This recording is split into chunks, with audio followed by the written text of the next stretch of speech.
करुणा, दया, प्रेम, विनम्रता, सेवा, स्वीकार्यता आदि ऐसे गुण हैं जो मनुष्य को उसके अस्तित्व से अवगत कराते हैं, उसे उसके लक्ष्य की पहचान कराते हैं। परंतु मनुष्य यदि इन भावनाओं को समय रहते दूसरों के लिए उजागर नहीं करता और धार्मिक अंधता का शिकार बना रहता है, तो एक दिन उसे उसकी कीमत अवश्य चुकानी पड़ती है। जी हाँ दोस्तों, मैं डॉक्टर अनुपमा श्रीवास्तव हाजिर हूँ संवेदना से भरी कहानी लेकर।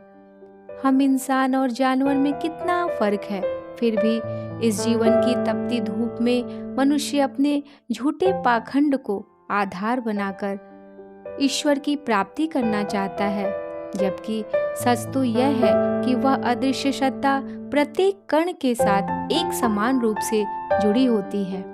चलिए हम सभी आज की कहानी का आनंद लेते हैं। कसाई के पीछे घिसटती जा रही बकरी ने अपने सामने से आ रहे सन्यासी को देखा तो उसकी उम्मीद बढ़ी। मौत आंखों में लिए वह रोती हुई फरियाद करने लगी, महाराज, मेरे सामने छोटे छोटे मेमने हैं, आप इस कसाई से मेरी प्राण की रक्षा करें। मैं जब तक जीऊंगी अपने बच्चे के हिस्से का दूध आपको पिलाती रहूंगी। बकरी की करुण पुकार का सन्यासी पर कोई असर न पड़ा। वह निर्लिप्त भाव से बोला, मूर्ख बकरी, क्या तू नहीं जानती कि मैं सन्यासी हूँ? जीवन मृत्यु हर्ष शोक मोह माया से परे हर प्राणी को एक न एक दिन तो मरना ही है। समझ ले कि तेरी मौत इस कसाई के हाथों लिखी है।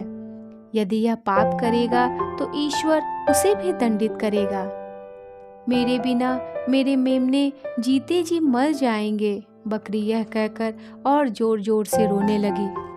तुम मूर्ख हो, रोने से बेहतर है कि भगवान का नाम लिया जाए। याद रखें, मृत्यु नए जीवन का द्वार है। सांसारिक संबंध मोह का परिणाम है, संत ने उपदेश दिया। बकरी निराश हो गई। पास में खड़ा एक कुत्ता जो पूरे दृश्य से अवगत था, उसने पूछा, सन्यासी महाराज, क्या आप मोह माया से पूरी तरह मुक्त हो चुके हैं? लपक कर सन्यासी ने जवाब दिया, बिल्कुल, भरा पूरा परिवार था मेरा, सुंदर पत्नी, भाई बहन, माता पिता, बेटा बेटी, बेशुमार जमीन जायदाद। मैं एक ही झटके में सब कुछ छोड़कर परमात्मा की शरण में चला गया। सांसारिक प्रलोभनों से बहुत ऊपर सब कुछ छोड़ आया हूँ मैं। मोह माया का यह निरर्थक संसार छोड़ आया हूँ, जैसे कीचड़ में कमल, सन्यासी बताने लगा। कुत्ते ने समझाया, आप चाहें तो बकरी की प्राण बचा सकते हैं। सन्यासी ने कुत्ते को जीवन का सार समझाना शुरू कर दिया।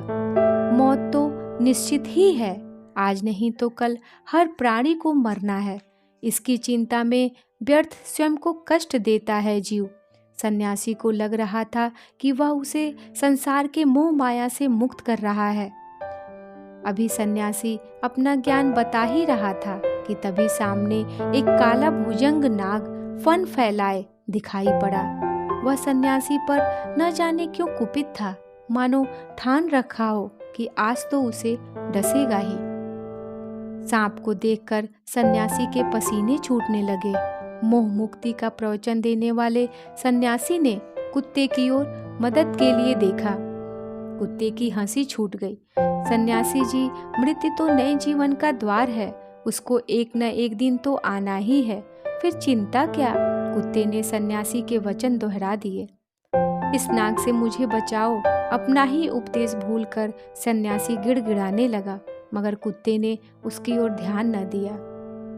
कुत्ते ने चुटकी ली, आप अभी यमराज से बातें करें, जीना तो बकरी भी चाहती है। इससे पहले कि उसको दूर लेकर निकल जाए, मुझे अपना कर्तव्य पूरा करना है। इतना कहते हुए कुत्ता छलांग लगाकर नाग के दूसरी ओर पहुंच गया, फिर दौड़ते हुए कसाई के पास पहुंचा और उस पर टूट पड़ा। आकस्मिक हमले से वह संभल नहीं पाया और घबराकर इधर उधर भागने लगा। बकरी की पकड़ ढीली हुई तो वह जंगल में गायब हो गई। कसाई से निपटने के बाद कुत्ते ने सन्यासी की ओर देखा। सन्यासी अभी भी मौत के आगे कांप रहा था। कुत्ते का मन हुआ कि सन्यासी को उसके हाल पर छोड़कर आगे बढ़ जाए, लेकिन अंतरात्मा की आवाज उसने नहीं मानी। वह दौड़कर विषधर के पीछे पहुंचा और पूंछ पकड़कर झाड़ियों की ओर उसे उछाल दिया। सन्यासी की जान में जान आई। वह आभार भरे नेत्रों से कुत्ते को देखने लगा। कुत्ता बोला, महाराज, जहाँ तक मैं समझता हूँ, मौत से वही ज़्यादा डरते हैं जो केवल अपने लिए जीते हैं। एक इंसान और एक जानवर में क्या अंतर है? जो केवल अपनी परवाह करता है, जानवर भी दूसरों का ख्याल रखते हैं। वस्त्र पहनकर निकल जाने या माला डालकर प्रभु नाम जपने से कोई प्रभु का प्रिय नहीं हो जाता। प्रभु उसी पर प्रसन्न होते हैं जो इस माया जगत में अपने कर्तव्य का निर्वाह ठीक ढंग से करता है। यह सब आपकी माया मोह की बातें केवल पाप बोध से कुछ पल के लिए बचा लेते हैं, परंतु जीने के लिए संघर्ष अपरिहार्य है और यही वास्तविकता है। मन में यदि सच्चाई, करुणा, कर्तव्य बोध की भावना न जगे तो धार्मिक रीतियां भी आडंबर बन जाती हैं। उम्मीद करती हूँ आपको कहानी पसंद आई होगी। कृपया मेरे चैनल को लाइक, शेयर और सब्सक्राइब करें। मिलती हूँ एक नई रचना के साथ। तब तक के लिए आप सभी को मेरा नमस्कार।